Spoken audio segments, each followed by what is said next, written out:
ونعم الوكيل نعم المولى ونعم النصير أعوذ بالله من الشيطان الرجيم بسم الله الرحمن الرحيم الحمد لله الذي يؤمن الخائفين وينجي الصالحين ويضع المستكبرين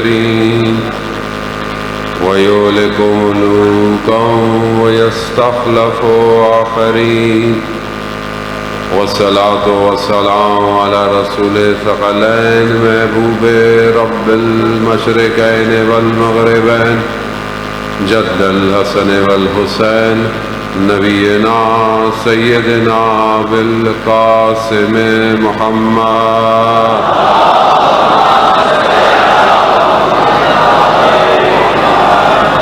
وعلى آله الطيبين الطاهرين المعصومين لا سيما بقية الله في الأرضين روحي وأرواحنا لتراب مقدم الفداء ولعنة الله على أعدائهم أجمعين بسم الله الرحمن الرحيم رب اشرح لي صدري ويسر لي أمري واحلل عقدة من لساني يفقهوا قولي أما بعد فقد قال رسول الله صلى الله عليه وآله وسلم إن الحسين مصباح الهدى والسفينة النجاة صلوات وسلام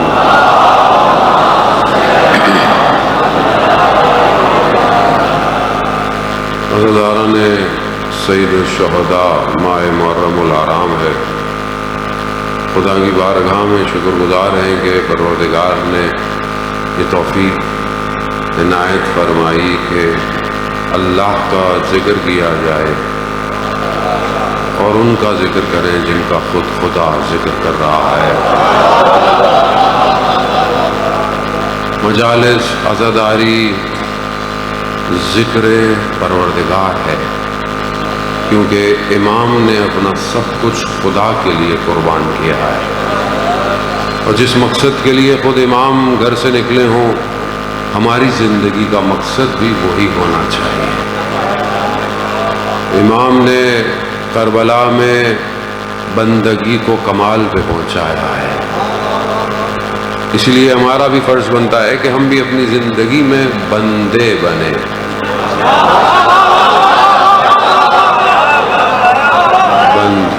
اصل ہدف بندگی ہے. بندگی کسے کہتے ہیں؟ بندہ کون ہے؟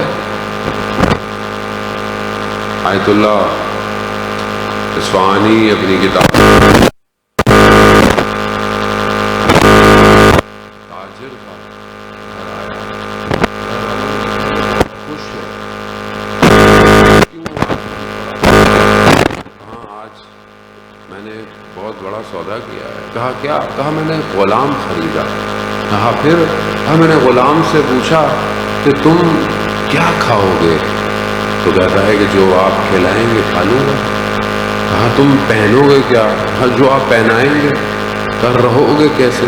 سو گے کیسے؟ کہا جیسا بھی. کہا تمہاری اپنی کوئی مرضی نہیں ہے؟ کہا میں غلام ہوں.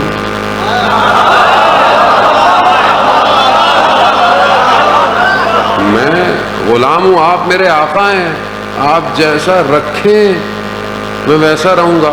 کہا مجھے آج سمجھ میں آیا وہ ہمارا آقا ہے، ہم اس کے بندے ہیں، وہ جیسا رکھے ویسا رہنا چاہیے. مگر انسان اپنی زندگی میں یہی غلطی کرتا ہے کہ ہم جانتے بھی ہیں کہ ہمارا سب کچھ اس کے اختیار میں ہے، لیکن اس کے باوجود ہم اپنی مرضیاں کرنے میں لگے ہوئے ہیں. عزیزان محترم، امام رضا علیہ السلام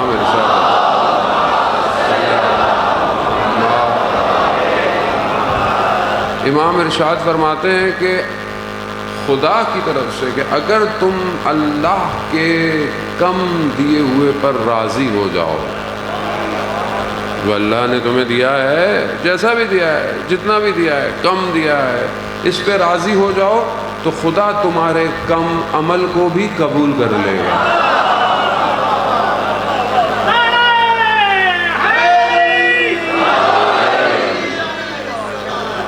وہ بندگی یہی ہے، بندگی میں چون چرا نہیں ہے، جیسی ہے ویسے ہی رہنا ہے۔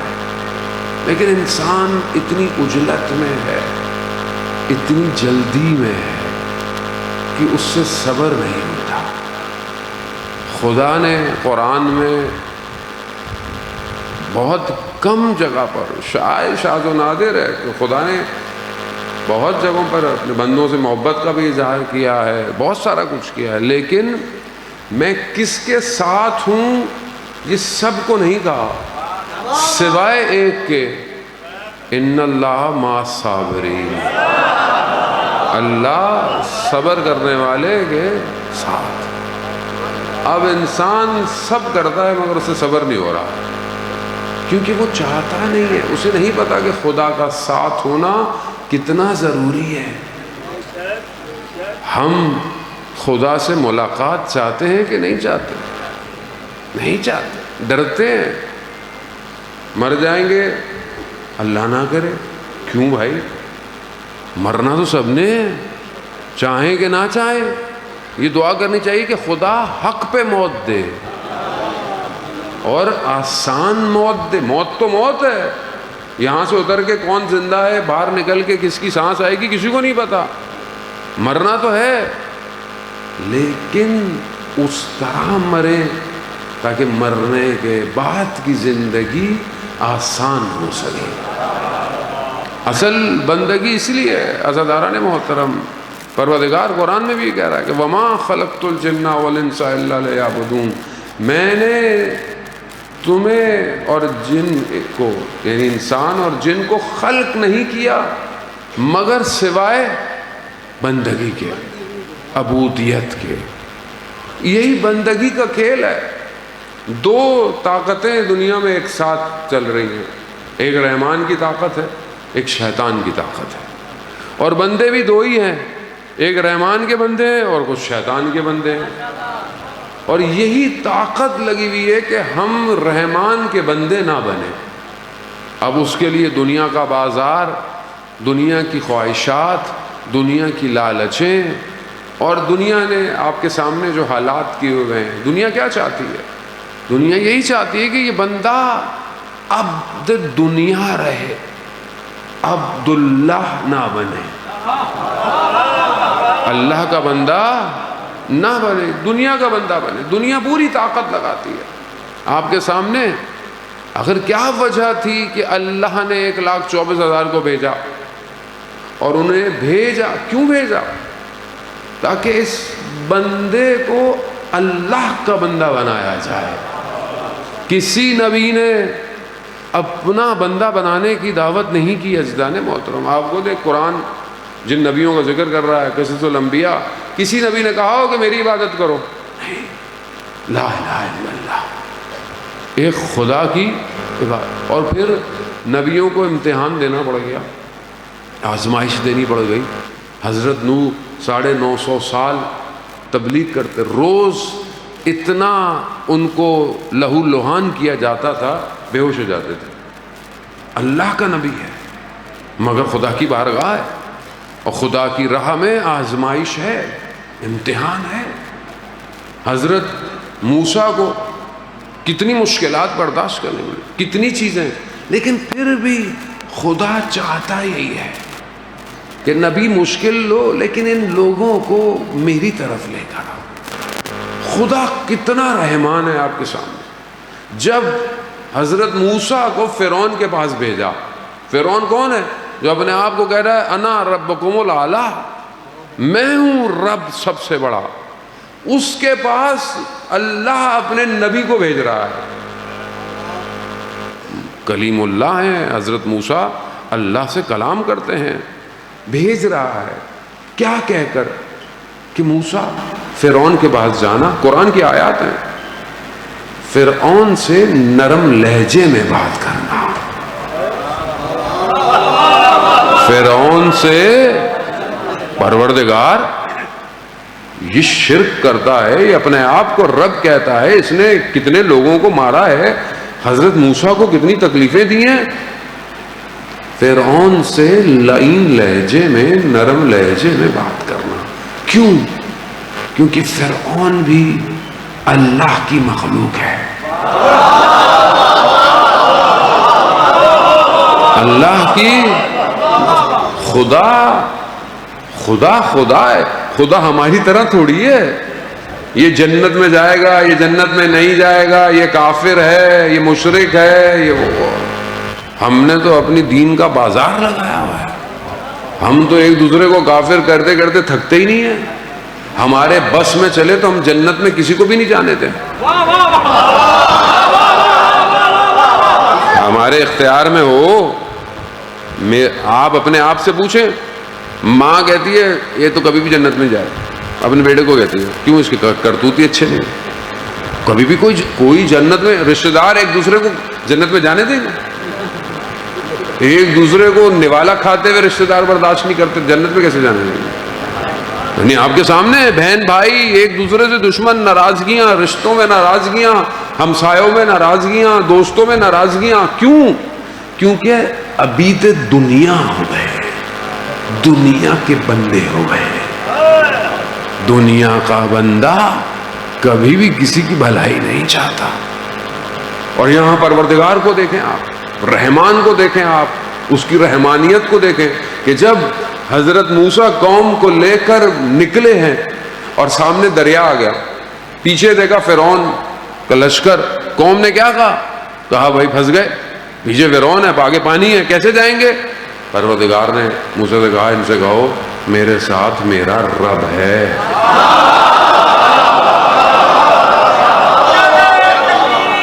اللہ اکبر،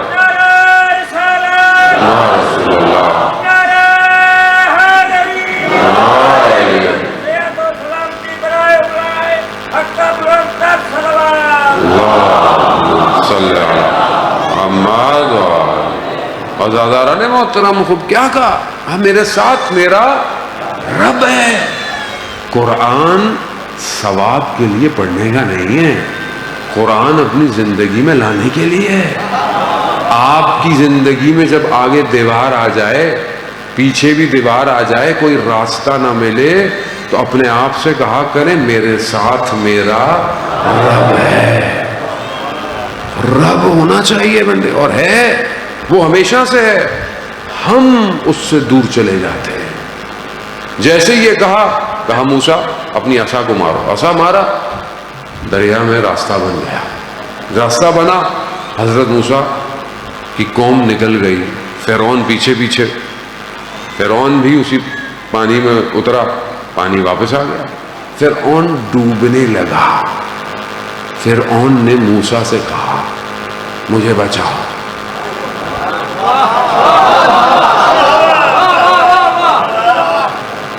مگر نہیں بچا، ڈوب گیا. خدا نے کہا موسیٰ اگر اس نے مجھ سے مدد مانگی ہوتی،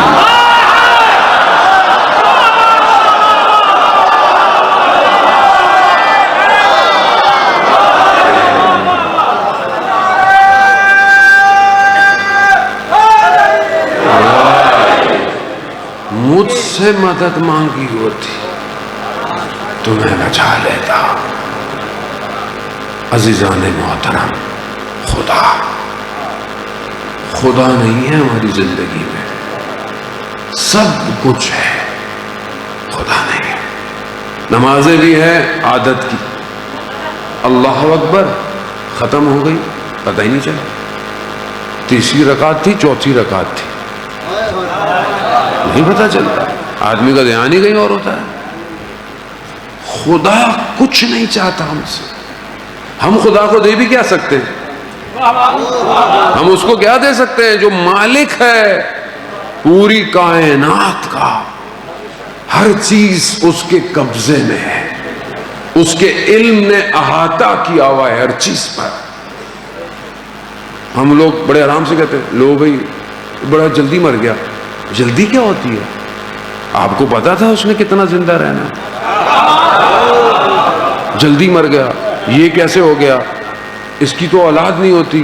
بھائی آپ جتنے درد رکھتے ہیں نا، خدا آپ سے زیادہ آپ سے محبت کرتا ہے، لیکن خدا پہ اعتقاد کم ہے. یہ اعتقاد نہیں ہے تو آج تبھی تو معاشرے میں آپ دیکھیں ہم ایک دوسرے سے ڈرتے ہیں، ایک دوسرے کا احترام کرتے ہیں.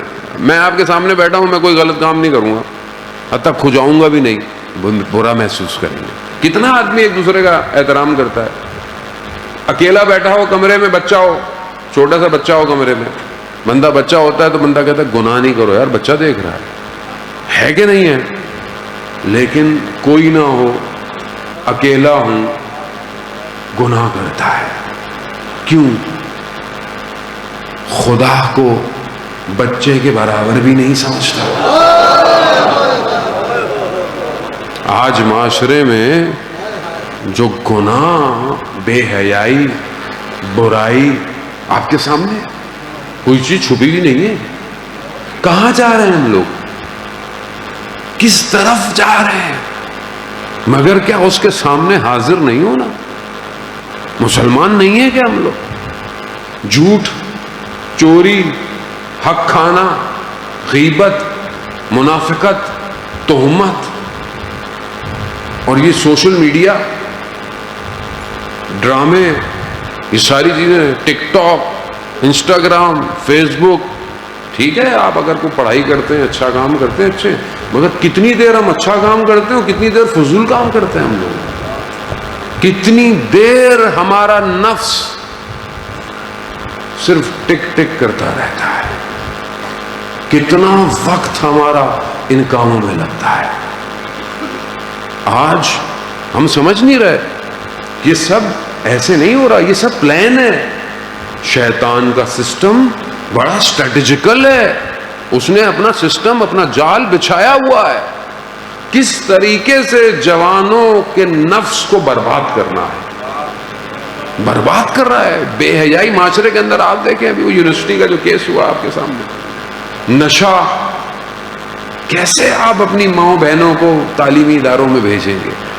تعلیمی نظام خود ہم نے برباد کیا ہے. ہمارے نظام میں نہ اللہ ہے، نہ رسول ہے، نہ خوف خدا ہے. سلام علیکم.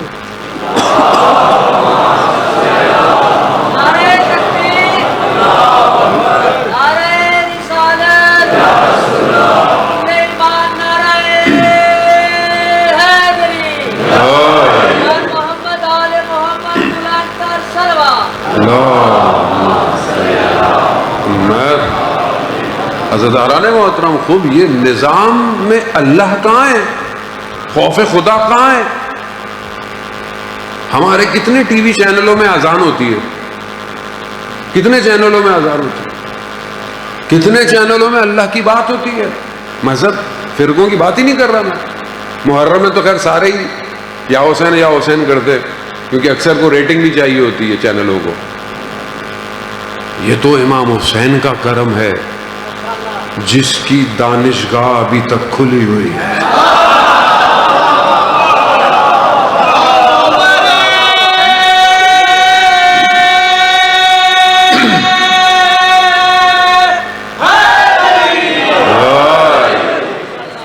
کوئی اور یونیورسٹی ایسی یونیورسٹی نہیں ہے، یہ امام حسین کا درس ہے.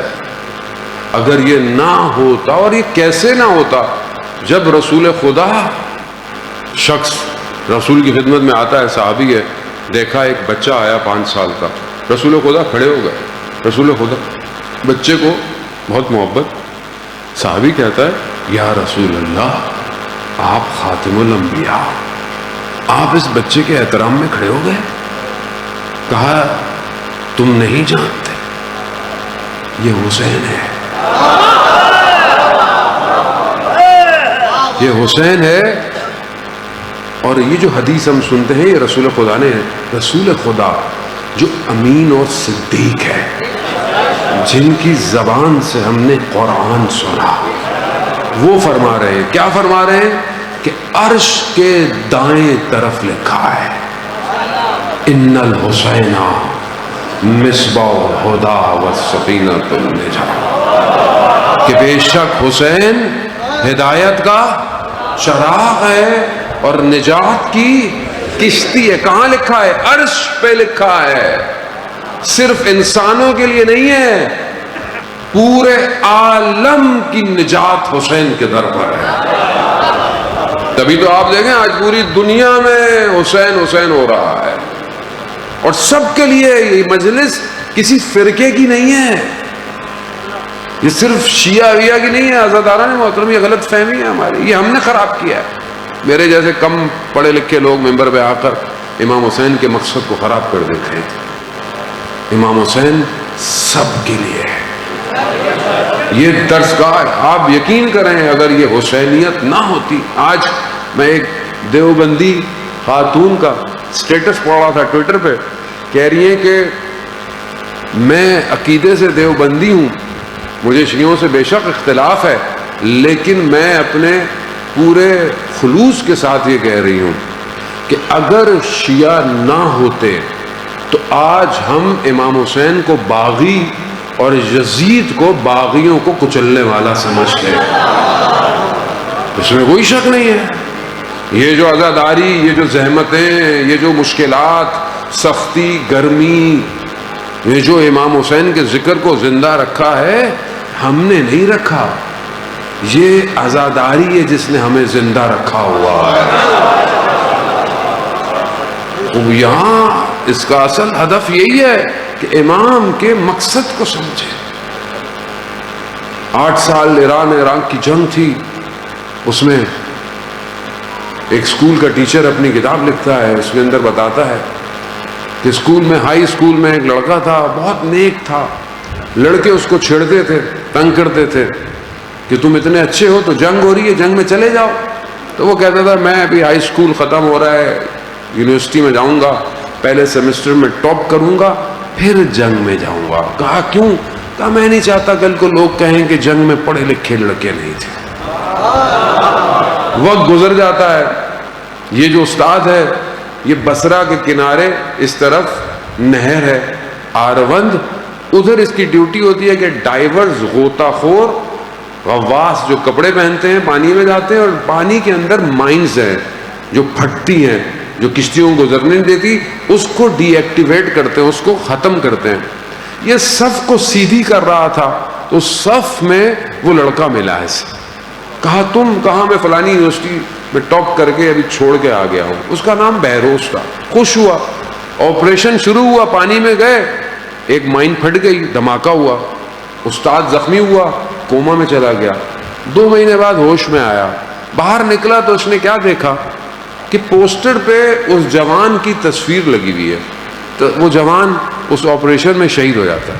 یہ اس کے گھر جاتا ہے، اس کے والدین کو دلاسا دیتا ہے، والدین بہرحال گریہ کرتے ہیں اور کہتے ہیں کہ جب یہ شہید ہوا تو اس کی ایک پھوپھی امریکہ میں رہتی تھی، وہ آئی، اس نے کہا کہ آپ کا بیٹا بہت انٹیلیجنٹ تھا، وہ اگر باہر ہوتا تو سائنٹسٹ بنتا، ڈاکٹر بنتا، آپ نے پتہ نہیں کس چکروں میں سے مروا دیا۔ ہم خاموش رہے۔ کہا دوسرے دن صبح وہ روتی ہوئی آئی، ہم نے کہا کیا ہوا؟ کہا میں نے رات کو خواب میں بہروز کو دیکھا۔ کہا کیا دیکھا؟ کہا وہ یونیورسٹی کے جو کپڑے ہوتے ہیں ڈگری لیتے وقت، گاؤن وہ پہنا ہوا ہے اور سفید کلر کا گاؤن ہے اور ہوا میں پرواز کر رہا ہے، اور اس نے اپنا گاؤن ہٹایا تو ایک سرٹیفکیٹ لگا ہوا تھا اس کے گاؤن پہ اور لکھا ہوا تھا ڈاکٹر بہروز فرام امام حسین یونیورسٹی۔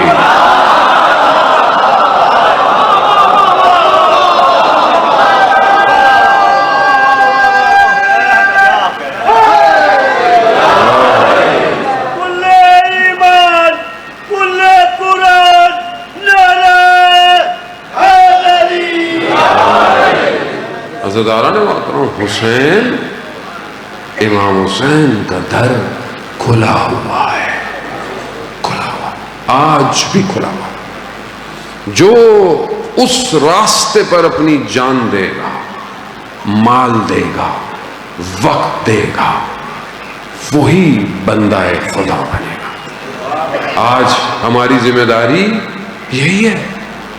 آج امام کا مقصد کیسے پورا ہو؟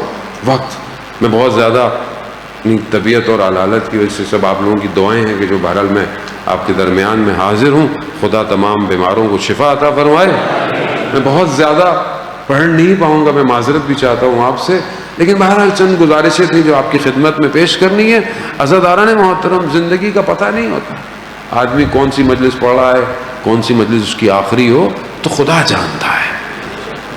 بندگی آج کے دور میں کیا ہے، کیسے بندگی کریں؟ ایک حدیث بہت تیزی سے اور اس کے چند مطالب آپ کی خدمت میں۔ یہ جو ہم زیارت میں پڑھتے ہیں، یا لیتنی کنتو معاکم فافوز فوزا عظیما، کاش ہم آپ کے ساتھ ہوتے تو ہم بھی عظیم کامیابی حاصل کر لیتے۔ عظیم کامیابی، کیا کامیابی تھی؟ ہم کربلا والوں کے ساتھ ہوتے ہم بھی کامیاب ہو جاتے۔ کربلا میں تو اب ہم نہیں ہیں، نہ ہم کربلا جا سکتے ہیں، زیارت تو اللہ ہم سب کو زیارت نصیب فرمائے، لیکن ہم 61 ہجری تو جا نہیں سکتے، تو اب کیا کریں؟ آواز آئے گی، ہمارا فرزند تمہارے درمیان میں موجود ہے، ہمارا فرزند امام وقت اللہ جل اللہ جل اللہ جل اللہ جل یا علی یا علی یا علی مدد۔ اب یہ امام موجود ہے، یہ امام نہ سنیوں کا ہے نہ شیعوں کا ہے، امام امام ہے۔ اہل سنت کہیں گے پیدا ہوتا ہے، کوئی بات نہیں، شیعہ کہتے ہیں پیدا ہوا ہوا ہے، کوئی بات نہیں، مسیح کہتے ہیں موعود آئے گا، کوئی بات نہیں، زرتشت کہتے ہیں ماشیہ آئے گا، کوئی بات نہیں، ہے ایک ہی شخص، ایک ہی ہے۔ جب وہ آئے گا تو پیدا ہو کے ہی آئے گا، تو اس سے کیا فرق پڑتا ہے؟ لیکن کیا ہم اس کے لیے تیار ہیں؟ نہیں۔ مولانا صاحب اتنا پڑھتے ہیں جی، کوفہ والوں نے 12,000 خط لکھے، امام کو دعوت دی، اور پھر کیا کیا امام کے ساتھ؟ اور ہم کیا کر رہے ہیں؟ اللہ جل اللہ جل، خط ہے نا، یہ خط ہے جو ہم امام کو لکھ رہے ہیں، اللہ جل اللہ جل۔ اور اگر امام آ گئے تیار ہے؟ جو جوان بیٹھے ہوئے ہیں، آپ کا موبائل اس قابل ہے کہ آپ اپنے امام کو دے دیں؟ موبائل اس قابل ہے؟ آپ بولے نہیں میں تو ڈیلیٹ کر دیتا ہوں، آپ میرے سے ڈیلیٹ کرتے ہیں، اپنے امی ابو سے ڈیلیٹ کرتے ہیں، امام سے ڈیلیٹ کر سکتے ہیں چیزوں کو؟ جب آج میں اپنا موبائل امام کو نہیں دے سکتا تو کیا کل جان دوں گا؟ عزیزان محترم، یوسف زہرا تنہا ہے، یہی تو مشکل ہے۔ اتنے لوگ 313 نہیں ہو پا رہے۔ ایک عالم دین کہتے ہیں کہ میری ملاقات ہوئی امام سے اور مسجد جمکران میں نے کہا مولا اتنے سارے لوگ آئے ہوئے ہیں، آپ آتے کیوں نہیں ہیں؟ کہا یہ سب میرے لیے نہیں آئے، یہ اپنے لیے آئے۔ کسی کو اولاد چاہیے، کسی کو گھر چاہیے، کسی کو گاڑی چاہیے، کسی کو ڈگری چاہیے، میرے لیے کوئی نہیں آیا۔ ہاں وہ دیکھو ایک بوڑھا شخص بیٹھا ہوا ہے، وہ میرے لیے آیا۔ کہتے ہیں میں نے اس کو دیکھا، وہ عبادت پہ عبادت گریے، میں نے کہا یہ نماز روکے تو میں جاؤں، میری آنکھ لگ گئی، میری آنکھ لگی، میری آنکھ کھلی، میں نے دیکھا وہ شخص جا چکا، بوڑھا شخص تھا، چلا گیا۔ میں بڑا افسوس کیا، میں کہا میں کسی شخص سے تو ملتا جو واقعاً امام کے لیے آیا تھا۔ کہا پھر میں بہرحال چلا گیا، گھر گیا. پھر میں گھر میں تھا، کسی نے مجھے پیغام دیا کہ ایک بزرگ آئے تھے اور وہ امام کا سلام آپ کو دینے کے لیے آئے. مجھے پھر اتنا افسوس ہوا کہ میں اس شخص کو دیکھ نہیں پایا. عزیزان محترم، امام کی قربت کے لیے نام، شہرت، دولت نہیں چاہیے. امام کے لیے دل چاہیے، دل. قلب ایسا ہو جس میں کوئی نہ ہو، صرف امام ہو. کربلا میں کیا تھا؟ مگر جو لوگ آئے تھے امام کے پاس، ان کے پاس خزانے تھے، دولت تھی، جو تھا چھوڑ دیا انہوں نے. کیا چیز لے کر آئے امام کے پاس؟ صرف اپنا قلب لے کر آئے تھے. مولا، اس دل میں آپ کے سوا کوئی نہیں ہے. اب چاہے بدن کے ٹکڑے ہو جائیں مگر دل سے حسین نہیں جانے والے. تو آج ہمارا قلب ہے تیار. یہ قلب سے مراد یہ دل نہیں ہے جو اندر لگا ہوا ہے سنوبر، نہ گوشت کا حصہ نہیں ہے. قلب اندر سافٹ ویئر انسان کا وہ قلب ہے، اور یہ قلب پاک نہ ہو تو اس میں بڑا مشکل ہے. وہ ہم امام تک پہنچنے کے لیے اپنے آپ کو تیار کریں، بندہ بنے. 3 چیزیں تیزی سے آپ کی خدمت میں. روایت جو ہے، یہ حدیث، یہ 2 راویوں سے مختلف بیان ہوئی ہے، اور امام نے اس میں صفت، ایک حدیث عنوان بصری ہے جو بہت بڑی ہے، اس کا ایک حصہ ہے، اور ایک اور جابر ابن جوفی سے جو ہے وہ یہ حدیث جو ہے وہ بیان ہے. حدیث امام جعفر صادق علیہ الصلوۃ والسلام صلی اللہ علیہ. شخص امام کی خدمت میں آتا ہے، امام سے علم حاصل کرنا چاہتا ہے. میں مقدمہ جو ہے وہ ڈیلیٹ کر کے بس آپ کی خدمت میں. امام پہلے تو اسے اجازت نہیں دیتے، بڑی مشکل سے اسے اجازت ملتی ہے. آتا ہے امام کے پاس بیٹھتا ہے، امام اس سے پوچھتے تیرا نام کیا ہے، تیری کنیت کیا ہے. وہ اپنی کنیت بتاتا ہے، میری کنیت عبداللہ ہے. امام اس کے لیے دعا کرتے ہیں، کہتی ہے اللہ تجھے تیری کنیت پہ قائم رکھے، یعنی اللہ کا بندہ. بس یہ اپنے دل میں کہتا ہے کہ اگر آج مجھے یہاں سے کچھ اور نہ بھی ملے نا تو میرے لیے دعا کافی ہے. امام نے دعا کی ہے. پھر امام پوچھتے کیوں آیا؟ کہا علم حاصل کرنا چاہتا. امام نے کہا علم حاصل کرنے سے نہیں آتا، علم نور ہے، خدا جس کے دل پہ چاہتا ہے اتار دیتا ہے، اور اس دل کی شرائط ہے کہ اس کو بندگی اور عبودیت کرنی پڑے گی. امام 3 شرطیں بتاتے ہیں بندگی کی، ہمیں اپنی زندگی میں دیکھنی ہے کہ یہ زندگی میں ہماری ہے یا نہیں ہے. بس آپ سے التماس دعا. پہلی چیز امام کہتے ہیں تم کسی چیز کے مالک نہیں ہو، اصل مالک پروردگار ہے. جو کچھ تمہارے پاس ہے، تمہاری زندگی، تمہاری مال، تمہارا اولاد، کوئی تمہارا نہیں ہے، سب تمہیں خدا نے دیا ہے. خدا تمہیں مال نہ دے تم کیا کر سکتے ہو؟ جو رزق انسان کماتا ہے کہاں سے کماتا ہے؟ زبان سے کماتا ہے، ہاتھ سے کماتا ہے، دماغ سے کماتا ہے، اسی سے کماتا ہے نا. یہ کس نے دیا ہے؟ کوئی چیز تمہاری نہیں، صرف وہ مالک ہے. اور جب وہ مالک ہو تو پھر کوئی چیز اس کی راہ میں دیتے ہوئے تکلیف نہیں ہونی چاہیے. میں تو نہیں دوں گا، یہ تو میرا مال ہے. آپ کا مال ہی نہیں ہے. آپ کی ضرورت سے زیادہ ویسے بھی جو کچھ ہے وہ آپ کا ہے ہی نہیں، وہ کسی اور کا مال ہے. اس کی بہترین مثال کربلا.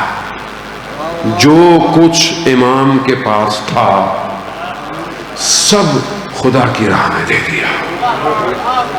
رزن بے قضائے تسلیم بحمد. کیوں؟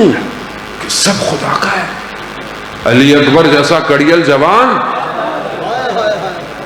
خدا کا ہے، علی اصغر خدا کا ہے. اللہ، اس سے بہتر اور کون ہو سکتا ہے جو بندگی کرے؟ عزاداران محترم، اپنی زندگی میں پریکٹس کریں. سب خدا کا ہے. خدا ہمیں بھی توفیق دے. میں بھی اتنی باتیں کرتا ہوں, عملی طور پر میں بھی ناکام ہو جاتا ہوں. جب آدمی عملی طور پہ آتا ہے نا, بات تو کرنا آسان ہے, پریکٹیکل پھنستا ہے آدمی.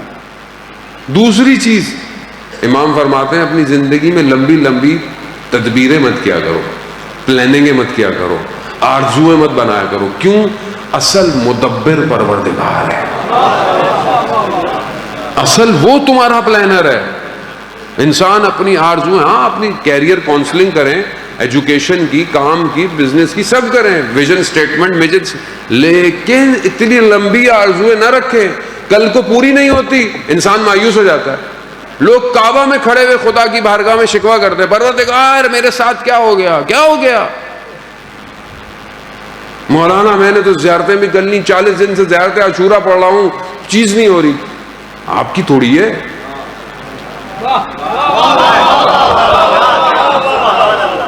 جب آپ کو ملے گی تب آپ کی ہوگی. یہ نہیں ملتا, نوکری نہیں ملتی, ڈیل ڈن نہیں ہوئی, فلانا نہیں ہو گیا, آپ کی تھوڑی تھی یہ. جب آپ کے پاس ہوگی تب ہوگی آپ کی. سب, اور اس سے بہتر پلانر کوئی نہیں ہے. اس نے پوری کائنات کو اتنا سسٹمیٹک بنایا ہے.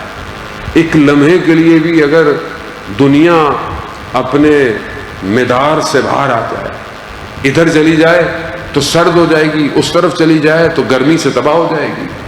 یہ جو ابھی آپ دیکھ رہے ہیں حالات پوری دنیا میں معذرت بھی چاہتا ہوں, آپ لوگ گرمی کی حالت میں بیٹھے ہوئے ہیں. پوری دنیا اس ٹائم ٹرانزیشن آف ویدر پر ہے, ویدر چینج ہو رہا ہے پوری دنیا کا. اس کی وجہ ہم خود ہیں. ہم نے اتنے آلات, اتنی ریز دنیا کے گرد ڈال لی ہیں, دنیا اپنے نیوکلیس سے ہٹتی جا رہی ہے. تبھی تو قیامت آئے گی. ایسے قیامت کیسے آئے گی؟ کیسے طوفان کھڑے ہو جائیں گے, کیسے سورج سر پہ آئے گا؟ یہ ہماری اپنی غلطیاں ہیں. وہ مدبر ہے, وہ پلانر ہے زندگی کا. ہم ہمیشہ خراب کرتے ہیں کام. خدایا یہ دے دے, وہ دے دے, یہ دے دے, وہ دے دے. مانگے, ضد نہ کریں, ضد نہ کریں, کیونکہ آپ کو نہیں پتا جو آپ مانگ رہے ہیں یہ آپ کے لیے فائدے مند ہے یا نقصان دہ ہے. بعض اوقات ہم مانگ رہے ہوتے ہیں, ہمیں نہیں پتا یہ چیز ہمارے لیے نقصان دہ ہے. خدا, میں مانگتا ہوں, میں بندہ ہوں, لیکن تو بہتر جانتا ہے یہ چیز میرے لیے فائدے مند ہے, مجھے دے دے, تو راضی رہے. خود امام باقر علیہ السلام نے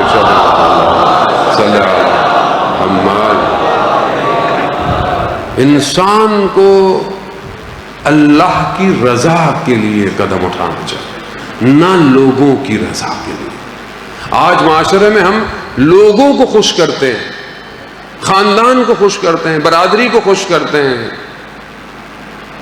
شادی بیاہ میں حرام کام ہوتے ہیں, بے پردگی ہوتی ہے. کس کے لیے؟ برادری کی. مولانا صاحب, لوگ کیا کہیں گے؟ ایک ہی تو بیٹا تھا, ایک ہی تو بیٹی تھی, لوگ کیا کہیں؟ قیامت والے دن جب آپ کھڑے ہوں گے نا تو لوگوں نے جواب نہیں دینا, آپ نے خود جواب دینا ہے خدا کو. آپ کیسے کھڑے ہوں گے؟ کیا کہیں گے کہ لوگ برا مانتے تھے, خدا ان لوگوں کو بھی جہنم میں ڈال دے گا اور آپ کو بھی. پھر کیا کریں خدا نہ خواستہ. خدا. تیسری اور آخری چیز کہ جو خدا نے تمہارے لیے واجب قرار دیا ہے, حلال قرار دیا ہے, اس کو انجام دو, اور جو حرام ہے اسے چھوڑ دو. بس خدا اور کچھ نہیں چاہ رہا. وہ مالک ہے, وہ مدبر ہے, جو اس نے کہا ہے عمل کرو, جو کہا ہے چھوڑ دو. چھوڑ دو, ضد کیوں کرتے ہو؟ اس نے بولا یہ واجب ہے, نماز واجب ہے, حج واجب ہے اگر استطاعت رکھتے ہو, روزہ واجب ہے, حجاب واجب ہے خواتین کے لیے, واجب ہے. خدا تعارف میں نہیں کہہ رہا, خدا بہتر جانتا ہے ایک خاتون کو کیسے رکھنا ہے. خدا کی مخلوق ہے, مگر آج پوری دنیا پوری طاقت میں لگی ہوئی ہے, خاتون کا پردہ کھینچ لو, اسے ماڈرن کر دو, اسے لبرل کر دو. کس سے جنگ ہے؟ خدا سے جنگ ہے. یہ مرد تو اپنی خواہشات میں اتنا ڈوب گیا ہے اسے پتہ ہی نہیں ہوتا اس کی ماں بہن بیٹی بے حجاب معاشرے میں، وہ غیرت ہی ختم ہو گئی اس کی۔ جب غیرت ہی نہیں ہو انسان کے اندر تو انسان کہاں امام کے کاروان میں شامل ہوگا؟ کیسے شامل ہوگا؟ آپ کیا سمجھ رہے ہیں؟ آپ جن آج جو گریہ کرتے ہیں ہم جن خواتین کے لیے، کیوں روتے ہیں؟ کہ کس طرح انہیں غیروں کے مجموعوں میں لایا گیا۔ یہ ہمارے ہاں غلط پڑھا جاتا ہے۔ سید زادیوں کا مقام اتنا بڑا تھا، ان کے حجاب کو کوئی کھینچ نہیں سکتا تھا۔ ہاں، کیونکہ روایات کہتی ہے کہ 8 حجاب ہوتے تھے سیدہ سلام اللہ علیہ، 8 حجاب۔ یہ جو انہوں نے کربلا میں کیا ہے نا، صرف اوپر کی چادر کھینچی ہے، بس حجاب نہیں اترا۔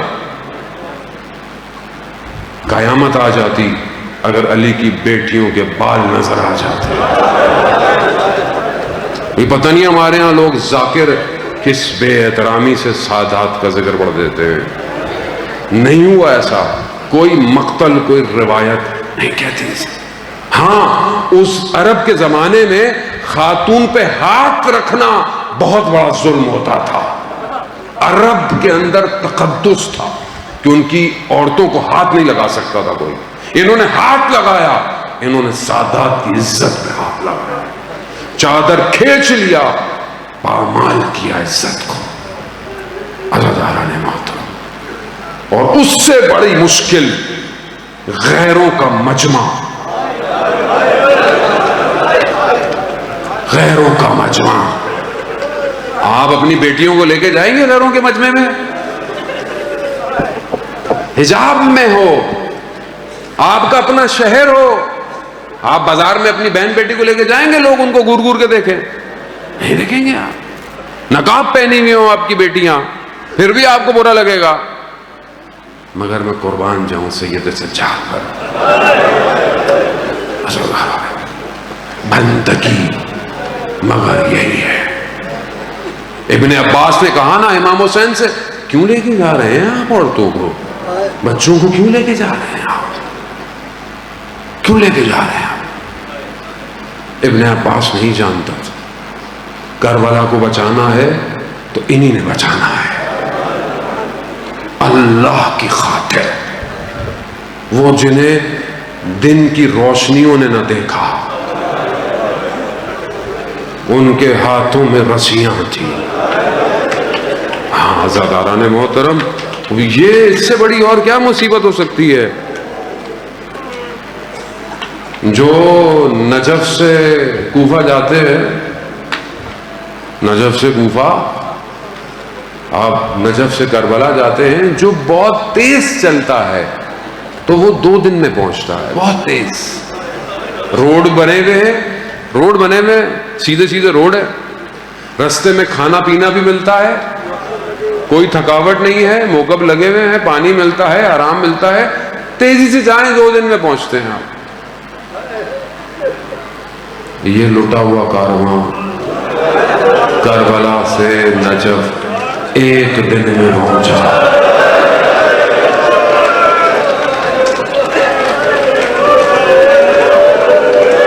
خدا آپ کو اس کا اجر دے، بس آپ نے رو لیا، بس سنتے رہیے۔ نہ روڈ بنے ہوئے تھے، ریگستان ہے، کانٹے ہیں، پتھر ہے، کتنی تیزی سے لے کے گئے ہیں۔ نہ اونٹوں پہ کجاوے تھے، اور یہ ساری بیبیاں بھی اونٹوں پہ نہیں تھی، کوئی دوڑتی ہوئی جاتی تھی، کوئی بچہ گرتا جاتا تھا، کوئی شہید ہوتا جاتا تھا۔ اللہ، نہ کوئی پانی دینے والا تھا، نہ کوئی سایہ تھا، نہ سائبان۔ پانی ان کے سامنے گرا دیا جاتا تھا۔ اللہ اللہ، آپ تو پانی پی لیتے ہیں، سبیلیں لگی ہوئی ہیں، آپ تو جلوسوں میں تھوڑی تھوڑی دیر میں پانی پیتے ہیں نا، 1-2 گھنٹے کا جلوس ہے، بغیر پانی کے نہیں گزرتا آپ سے. اور یہ سر نیزوں پہ اللہ، کس طریقے سے یہ کارواں کوفہ پہنچا، اور کوفہ پہنچ کر رات کا وقت تھا، انہیں روک دیا. دن کا انتظار کیا گیا، لوگوں کو بلایا گیا، گلیوں میں چھتوں پر لوگ جمع ہیں. کیوں؟ کہا ایک باغی ٹولہ مارا گیا ہے. اللہ اللہ، کیسے صبر کیا میرے امام نے. اللہ محترم، ایک ہی رسی میں 12 لوگ بندھے ہوئے ہیں. یہ مصیبت بڑی مصیبت ہے. یہ کوفہ میں آئے اور بی بی نے بہرحال خطبہ دیا، اور پھر یہ کوفہ والے رونے لگے، گریہ کرنے لگے. لیکن اب ان کے رونے کا فائدہ نہیں تھا. عزیزان محترم، جب یہ لعین چند سب سے پہلے ابن زیاد کے دربار میں آئے تو ابن زیاد نے ان سے پوچھا تم کون ہو؟ انہوں نے اپنی تعریف کیا کی ہے. اللہ، مقتل کے جملے نہ ہوتے تو میں آپ سے بیان نہ کرتا. انہوں نے اپنی تعریف کیا بتائی ہے، سنیں گے؟ یہ کہتے ہیں ہم وہ ہیں جن کے گھوڑوں نے حسین کے سینوں کے پسلیوں کو توڑا. اللہ اللہ، ہاں عجیب تعریف کر رہے ہیں، ہم وہ ہیں. اللہ، روزے عاشور آپ مصائب سنتے رہے. روزے عاشور کتنی بڑی مصیبت تھی. بس میں ودا پڑھوں گا بہن اور بھائی کا اور آپ سے التماس دعا کروں گا. عزیزان محترم، خوب یہ بہن بھائی کا ودا کیسا ودا تھا. سب روزے عاشور ختم ہو گیا، سب ختم. سارے گلشن زہرا کے پھول بکھرے پڑے ہیں. اکیلا رہ گیا نا زہرا کالا، اکیلا رہ گیا. غربت کا اظہار کیا، تلوار کو پکڑا، دشت کربلا میں دائیں دیکھا بائیں دیکھا.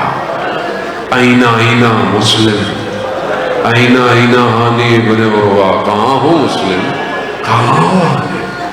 کوئی جواب نہیں دیتا. علی اصغر اپنے خیموں میں مچلنے لگا.